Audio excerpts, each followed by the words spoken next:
Hello, class, and welcome to AgePoint, our age verification software.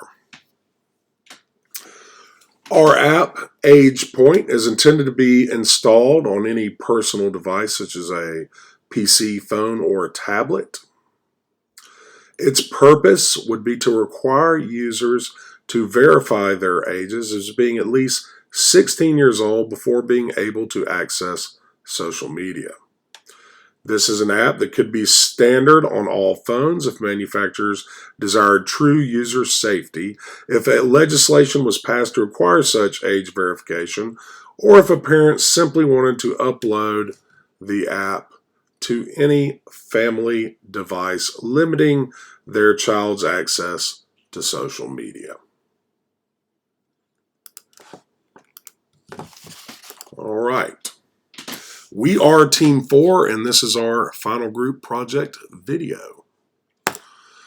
Description of the HCI issue. Should minors be allowed to use social media platforms, especially social media platforms whose age verification doesn't, or age limit, or target age for user, doesn't exactly match up with parent safety and user safety? The issue is that according to our research, right now minors are able to sign up for social media platforms at the age of 13 years old, despite there being vast, agreed and uniform psychology and sociology articles that suggest that users be 16 years of age for having access to social media platforms. And what we found through research is that this is because just during those 3 years of development, those minors are still especially susceptible to falling victim to online predation, to being cyberbullied, to oversharing their personal information, such as their home address, their location, their neighborhood, their school, personal information about themselves. And though this is less harmful, we also found that there are some pretty big corporations out there with teams of psychologists who are specifically targeting minors, some as young as teens, with ads. They're victims of targeted advertising. Okay, so analyzing the issue, what is the solution? Well, raise the age to 16 years old and implement a mandatory age verification process with state-issued photo identification in order to ensure age eligibility and eliminate fake profiles from being created? Yes, sure. And as we all know, it is extremely unlikely that our warring political factions will ever actually implement some legislation that aids us. So we created a product that prevents users from accessing sites when users do not meet the age requirements of those sites. We also found that this product must be secure, since we are trying to guarantee the safety of these young users. It must be secured, and for it to be effective, it should only be installed once, and you should only have to upload the necessary documents once, rather than requiring multiple uploads and logins. Okay, once installed, a user must create an account using an email and password sign-in with a texted verification. The user would then verify their age by scanning one of several state or federal identifications. This scan need only be performed once before being able to upload social media applications. The app would scan the ID for the user's name and birth date and only store that information. All other information from the ID would be auto-read and deleted. Okay. Our servers, of course, would be protected by, your usual security devices. And, of course, the phones that upload these apps already have their own security features. We began with a kind of a mental paper product. We actually began, through websites and web development.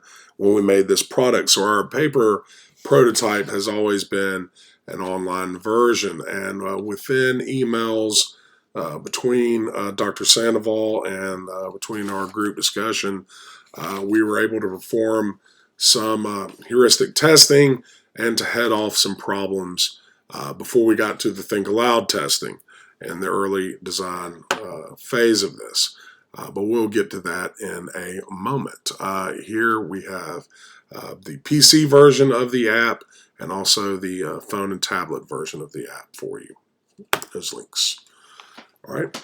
So initially, when we have an app that is up and running with complete programming, so that it can, have the technology to scan these IDs and successfully verify them and store that date and that birth name, and also block those social media apps. We weren't able to, of course, do this complete list. This will be our complete list, once the app is completely finished. But we were able to use this list as kind of a template for our Think Aloud testing. So basically, our Think Aloud testers were asked to do number 3, 4, 5, and 6, and 7. All right. So basically, our Think Aloud users were asked to, go to a website or an app store that featured the app, to get it, to put it on their phone, to upload all their information, create an account, to upload a document or scan their ID, and then to try to upload social media. And we were very successful in our Think Aloud evaluation. As you can see, we have some glowing kind of reviews and testimonials here.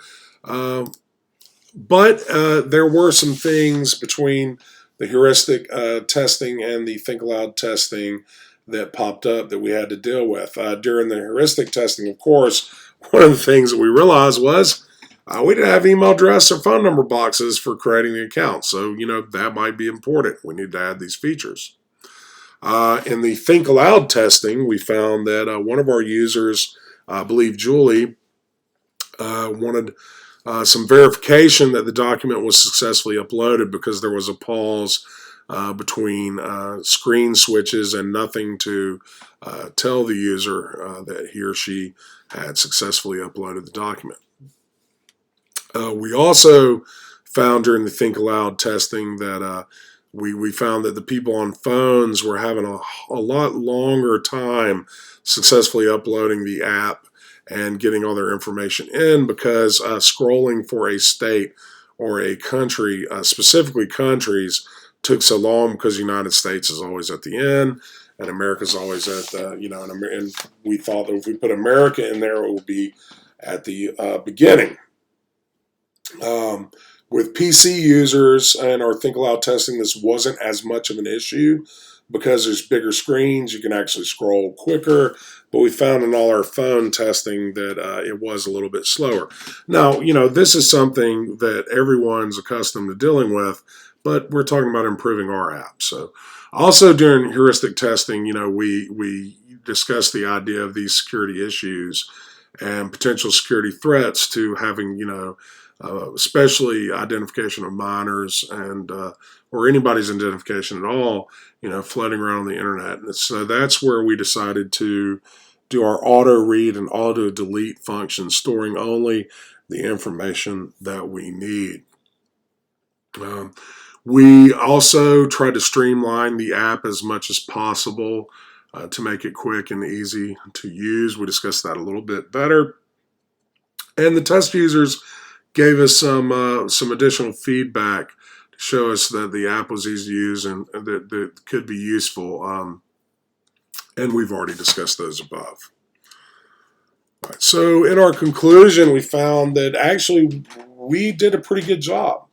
All of our testers were completely successful in going to an app store or the website and uploading the app and having all the information, including their ID information, successfully created, uploaded, all that good stuff in under 2 minutes and 30 seconds. The quickest time that we had was 1 minute and 11 seconds. We found that laptops and desktop users were faster, which we've already discussed. We found that, again, it had to do with screen sizing and the order of countries and states.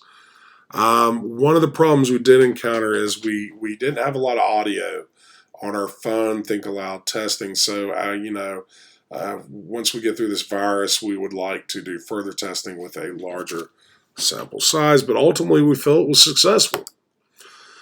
These are the main 4 references from which we got our information about children and teens and their issues with this. Thank you very much, class. Good night.